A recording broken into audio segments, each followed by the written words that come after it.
Selamat datang kembali di pembahasan kita. Nah, kali ini kita bakal gali satu prinsip yang lumayan nusuk nih dari bukunya Jack Canfield, The Success Principles. Oh iya, yang mana tuh? Prinsip ke-30, hadapi apa yang tidak berhasil. Ini katanya kunci penting banget kalau Anda serius mau berubah, mau lepas dari hambatan-hambatan gitu. Oke. Prinsip 30 ya. Betul banget. Buku ini kan memang menekankan pentingnya melakukan semacam kerja internal gitu ya. Kerja internal, maksudnya? Ya, semacam audit diri yang jujur lah. Dan bagian penting dari kerja internal ini ya itu tadi. Berhenti menyangkal, berhenti cari-cari alasan, dan coba lihat dengan jernih area mana sih di hidup Anda yang sebenarnya nggak jalan. Hmm, Prinsip ini intinya ngajak kita buat berani gitu. Berani hadapi kenyataan, sepahit apapun rasanya. bener juga sih. Kita kan sering ya kayak ngerasa ada yang nggak beres, tapi aduh, berat banget gitu mau ngakuinnya. Iya, itu dia. Prinsip ini tuh kayak nyalain lampu terang aja gitu di ruangan yang tadinya remang-remang. Kayak kata Aldous Huxley itu loh, fakta tidak berhenti ada hanya karena diabaikan. Nah, itu quote yang pas banget. Jadi, kenapa sih? Kenapa hadapi kenyataan ini jadi fundamental banget gitu? Intinya yaitu, keluar dari jebakan penyangkalan. Coba deh perhatiin, Anda sering nggak, misal membela kondisi kerja yang udah jelas-jelas nggak enak? Mungkin. Atau terus cari pembenaran buat hubungan yang sebenarnya udah nggak sehat lagi? Atau mungkin, ya pura-pura nggak dengar sinyal dari badan soal kesehatan? Waduh, kena semua kayaknya. Atau pura-pura nggak lihat aja gitu tren penjualan yang lagi turun di bisnis misalnya. Nah, Canfield bilang, sukses itu nuntut kita buat ngelihat ini semua apa adanya. Nggak pakai filter. Tapi kan aduh, ngadepin kenyataan gitu seringnya nggak nyaman, ya kan? Banget. Justru itu intinya.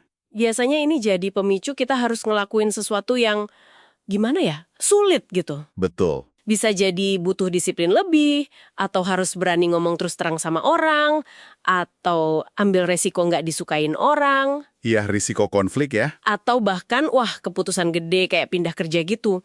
Kita tuh kayaknya cenderung bertahan di situasi aman tapi nggak ideal ini cuma buat ngehindarin rasa nggak nyaman tadi. Persis. Rasa nggak nyaman yang Anda sebut itu kuncinya. Sumber ini malah kasih contoh kalimat-kalimat penyangkalan yang mungkin, wah, akrab banget di telinga kita. Apa aja tuh contohnya? Kayak, itu bukan urusan saya lah. Oh iya, sering dengar. Atau, saya nggak mau cari masalah, Terus, soal duit nih. Ya biasalah punya utang kartu kredit segini kan semua orang juga gitu. Pembenaran ya. Atau yang paling klasik, ya mau gimana lagi, emang udah nasib, nggak ada yang bisa saya lakuin. Nah, ngenalin pola pikir kayak gini di diri kita sendiri itu langkah awal yang penting banget. Terus apa dong akibatnya kalau kita ya terus-terusan aja nyangkal? Pastinya kita nggak bakal kemana-mana ya. Ya itu dia, stuck di situ aja.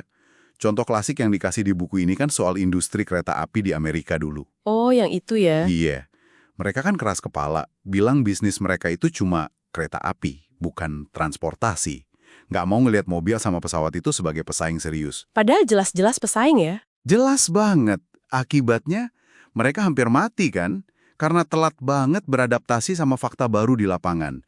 Ini contoh nyata betapa bahayanya penyangkalan, bahkan buat industri gede. Seram juga ya konsekuensinya. Nah, sebaliknya nih, pas Anda berani bilang, oke, ini nggak berhasil nih, disitulah justru pintu perubahan kebuka. Momen krusialnya di situ ya. Betul. Anda jadi punya kekuatan buat ambil tindakan yang pas, belajar dari situasi itu, dan ya, bertumbuh.